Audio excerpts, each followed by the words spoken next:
कहते हैं कि अगर पुलिस अपने पर आ जाए तो कोई भी मुजरिम बच नहीं सकता और कोई भी केस पुलिस के लिए मुश्किल नहीं होता। हालांकि आज भी ऐसे कई मामले सामने आते हैं जिन्हें सुलझाया नहीं जा सका। कुछ ऐसे मामले भी होते हैं जो सालों तक पुलिस की फाइलों में दबे रहते हैं और फिर अचानक बरसों बाद पुलिस उन मामलों का खुलासा कर देती है। आज के एपिसोड में बात होगी ऐसी ही एक मर्डर मिस्ट्री की, जिसे सुलझाने में पुलिस को 1 नहीं 2 नहीं बल्कि पूरे 25 साल का वक्त लगा। 4 फरवरी 1997 ओखला इलाका दिल्ली। किशनलाल और सुनीता दिल्ली के ओखला इलाके में रहते थे। दोनों की जिंदगी ठीक से गुजर रही थी। सुनीता उन दिनों गर्भवती थी। दोनों का ध्यान पूरी तरह से घर में आने वाले नए मेहमान पर था, मगर शायद किस्मत को कुछ और ही मंजूर था। 4 फरवरी 1997 को किशनलाल घर से बाहर गया हुआ था, लेकिन वो वक्त से लौटकर घर नहीं आया। तभी अचानक एक शख्स उनके घर पहुंचा और सुनीता को एक ऐसी खबर सुनाई कि उस पर दुखों का पहाड़ टूट पड़ा। सुनीता को पता चला कि उसके पति की किसी ने हत्या कर दी है। किशनलाल का कत्ल ओखला इलाके में ही हुआ था। कत्ल की खबर मिलते ही पुलिस भी मौके पर जा पहुंची।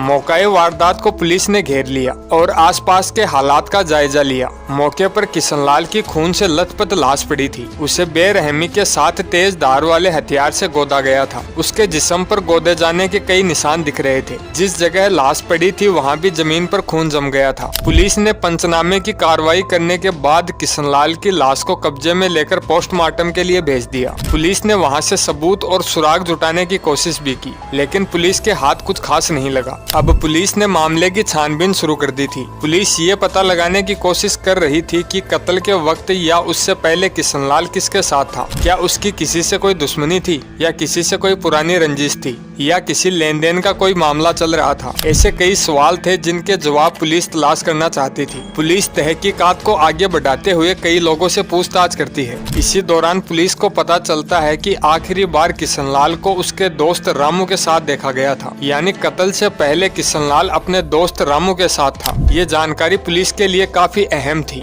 पुलिस फौरन रामू की तलाश करती है, लेकिन रामू रहस्यमयी तरीके से लापता हो जाता है। पुलिस को उसका कोई सुराग नहीं मिलता। ऐसे में मृतक किशनलाल की पत्नी भी रामू पर ही उसके पति की हत्या का शक जाहिर करती है। पुलिस सुनीता के बयान के आधार पर ही अपना पूरा ध्यान रामू पर फोकस करती है। जांच आगे बढ़ती है तभी पुलिस को पता चलता है कि 4 फरवरी को रामू ने एक पार्टी दी थी जिसमें किशनलाल को भी बुलाया गया था और वो वहां पहुंचा भी था। सबने मिलकर पार्टी की, खाया पिया, मजे किए और इसी पार्टी के बाद अचानक किशनलाल की लाश मिलने की खबर आती है, मगर रामू भी गायब हो जाता है। उसका कुछ अता पता नहीं चलता। पुलिस रामू को तलाश करते करते थक जाती है, मगर उसका कोई सुराग नहीं मिलता। मामला कोर्ट में पहुंच जाता है, जहां पुलिस को जवाब देना होता है। लेकिन जब इस मामले का कोई छोर या रामू नहीं मिलते तो पुलिस इस केस को लेकर अदालत में एक रिपोर्ट दाखिल करती है। पुलिस कोर्ट में कहती है कि इस मामले में कोई सबूत नहीं है और संदिग्ध रामू भी फरार है। ऐसे में इस केस का कोई भविष्य नजर नहीं आ रहा। अदालत पुलिस की रिपोर्ट का जायजा लेने के बाद किशनलाल के दोस्त रामू को भगोड़ा घोषित कर देती है।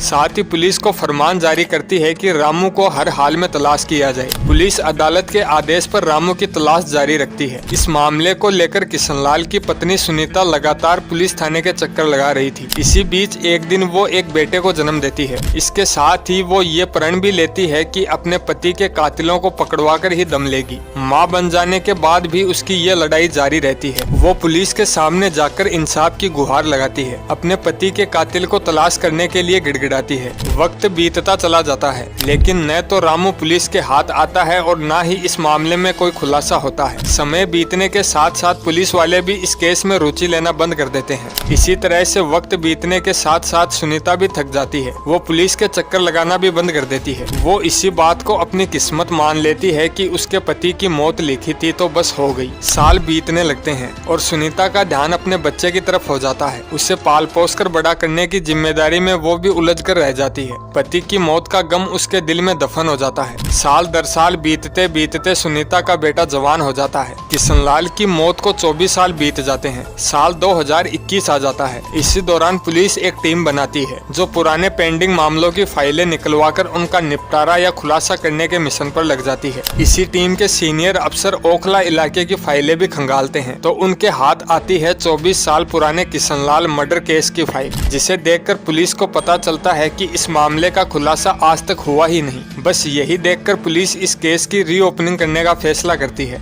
24 साल बाद नए सिरे से इस मर्डर मिस्ट्री की जांच का आगाज होता है। सबसे पहले पुलिस किशनलाल की पत्नी सुनीता की तलाश शुरू करती है। कुछ दिन की मशक्कत के बाद पुलिस सुनीता तक पहुंच जाती है और उससे इस मर्डर केस के बारे में सारी जानकारी हासिल करती है। पुलिस की इस कवायद से एक बार फिर सुनीता के जख्म भी हरे हो जाते हैं। उसका दर्द आंसू बनकर उसकी आंखों से छलकने लगता है। इसी दौरान सुनीता पुलिस को बताती है कि किशनलाल के दोस्त रामू का तो आज तक कुछ पता ही नहीं चला, लेकिन रामू का एक दोस्त टिल्लू इलाके में ही कहीं रहता है। इसके बाद नई जांच टीम बिना देर किए टिल्लू तक पहुंच जाती है और उसे हिरासत में ले लेती है। पुलिस उससे पूछताछ शुरू करती है। पहले तो वो इधर उधर की बात करता है। पुलिस के सामने इस मामले से खुद को अनजान बताता है, लेकिन जब पुलिस सख्ती करती है तो वो एक ऐसा खुलासा करता है कि सब हैरान रह जाते हैं। पुलिस की सख्त पूछताछ के सामने टिल्लू टूट जाता है। उसकी सारी चालाकी धरी की धरी रह जाती है। वो पुलिस के सामने रो रो कर बताता है कि उसने किसी का कत्ल नहीं किया, वो बेकसूर है।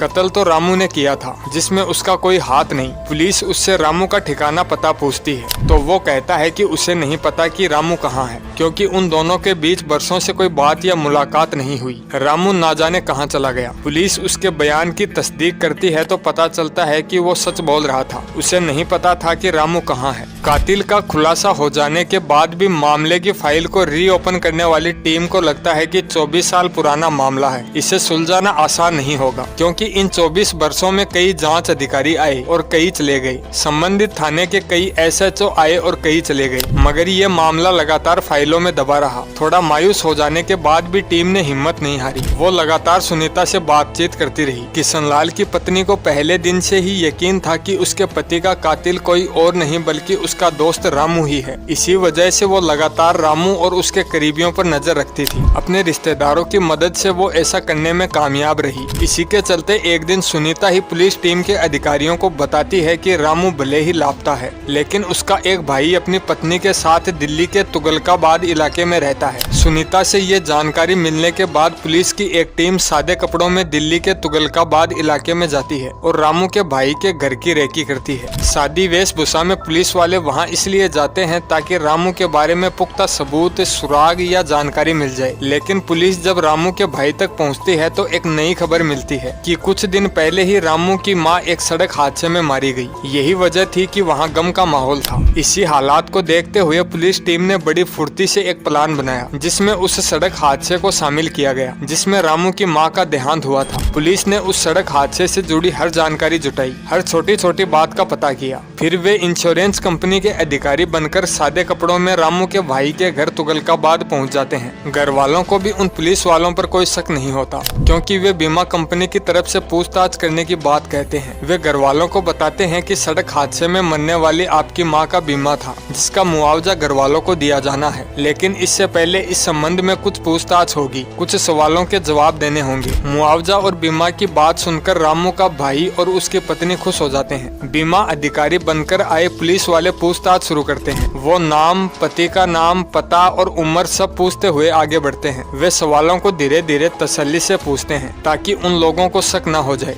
फिर वो मृतका के बच्चों के बारे में पूछते हैं, जिसके जवाब में रामू का भाई सब भाई बहनों के नाम बताता है, जिसमें से एक नाम रामू का भी होता है। फिर भाइयों और उनके बच्चों के नाम पूछे जाते हैं। रामू का भाई वो भी बता देता है। फिर सबके पते ठिकाने पूछे जाते हैं तो वो सबका पता बता देता है, जिसमें रामू का पता भी शामिल था। वो दिल्ली का ही पुराना पता था, जहाँ से वो गायब हो चुका था। रामू का पता बताने के साथ ही उसका भाई बताता है कि वो उसका भाई तो है, लेकिन उसके बारे में उसे करीब 24 साल से कोई जानकारी नहीं है। तब पुलिस वालों को भी एक बार लगा कि वाकई उसे अपने भाई रामू के बारे में कोई जानकारी नहीं है। पुलिस ने उनके पास पड़ोस में भी रामू की तस्वीर दिखाकर पूछताछ की। मुखबिरों से भी पता कराया कि क्या वो अपने भाई के घर तो नहीं आता, लेकिन सबने यही कहा कि वो नहीं आता। अब पुलिस को लगा कि शायद पुलिस से बचने के लिए ही रामू ने अपने रिश्तेदारों से भी दूरी बना ली है। पुलिस इसी उधेड़-बुन में उलझी थी कि कैसे रामू का पता किया जाए। तो इसी बीच रामू के भाई ने सबके बारे में बताते हुए रामू के बेटे का भी जिक्र किया।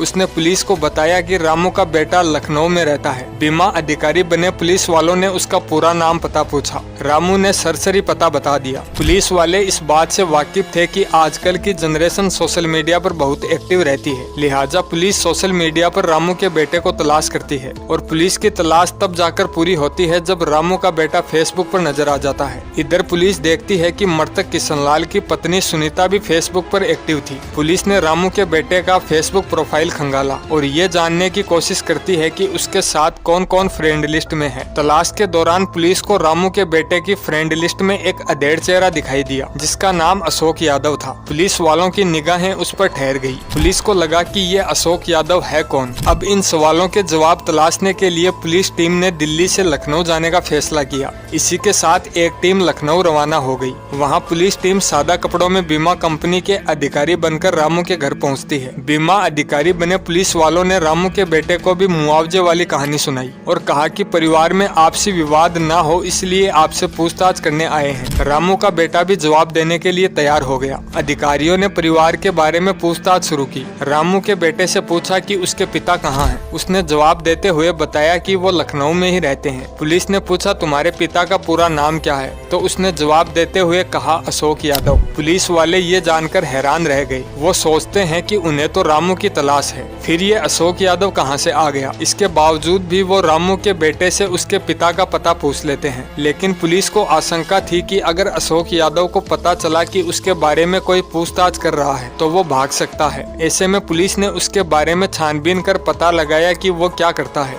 इसी साल 16 सितंबर को पुलिस ने पता लगा लिया कि अशोक लखनऊ में कहाँ मिलेगा। ये पता लगाया कि उसका संबंध ई रिक्शा के कारोबार से है। लिहाजा पुलिस ने ई रिक्शा कंपनी के अधिकारी बनकर उसे मैसेज भिजवाया कि वो उससे एक डील के बारे में मिलना चाहते हैं। इसके बाद ई रिक्शा कंपनी के अधिकारी बनकर पुलिस वाले अशोक यादव तक जा पहुँचे। उन्होंने उससे उसका नाम पूछा। उसने कहा अशोक यादव। फिर अधिकारियों ने कहा कि आपसे डील करने आए हैं तो आपके आईडी प्रूफ देखने हैं। इसके बाद अशोक यादव ने अपना आधार और अन्य सारे दस्तावेज दिखा दिए। सभी अशोक यादव के नाम से थे। अब पुलिस को लगा कि कहीं हम लोग गलत आदमी के पास तो नहीं आ गए। परेशान अधिकारियों की टीम सोच रही थी कि क्या किया जाए। तभी टीम के अधिकारियों ने किशनलाल की पत्नी सुनीता को फोन किया और कहा कि शायद हम आपके पति के कातिल तक पहुंच गए हैं, क्या आप लखनऊ आ सकती हैं? जिस पर सुनीता ने हामी भर दी और वो लखनऊ के लिए रवाना हो गई। अब सुनीता लखनऊ पहुंच जाती है और वहां दिल्ली पुलिस की टीम उसका सामना अशोक यादव से करवाती है। सुनीता किसी बुत की तरह उस आदमी को देखती रहती है और चंद लम्हे रुक रुक कर कहती है कि यही वो शख्स है जिसने मेरी मांग उजाड़ दी। ये कहकर सुनीता वहीं बेहोश होकर गिर जाती है। दिल्ली पुलिस की विशेष टीम अपने मकसद में कामयाब हो जाती है। 24 साल पहले कत्ल की वारदात को अंजाम देने वाला कातिल पुलिस के सामने मौजूद था। पुलिस फौरन उसे गिरफ्तार कर लेती है। अशोक यादव उर्फ रामू ने शायद कभी ख्वाब में भी नहीं सोचा होगा कि वो एक दिन ऐसे पकड़ा जाएगा। पुलिस की टीम सारी औपचारिकताएं पूरी करने के बाद रामू और सुनीता को लेकर वापस दिल्ली लौट आते हैं। अब दिल्ली में अशोक यादव उर्फ रामू को पुलिस पूछताछ के लिए थाने ले जाती है। उससे सवाल जवाब का सिलसिला शुरू होता है। पूछताछ के दौरान रामू खुलासा करता है कि 4 फरवरी 1997 को उसने ही किशनलाल का कत्ल किया था। कत्ल की वजह पूछने पर रामू बताता है कि उस वक्त उसका हाथ बहुत तंग था। उसे पैसे की सख्त जरूरत थी, लेकिन पैसों का इंतजाम नहीं हो पा रहा था। तभी उसे पता चला कि किशनलाल को कहीं से मोटी रकम मिली है। इस बात की तस्दीक करने के बाद उसने एक पार्टी रखी और किशनलाल को वहां बुलाया। उसे शराब पिलाई और फिर धारदार हथियार से गोदकर उसे मार डाला।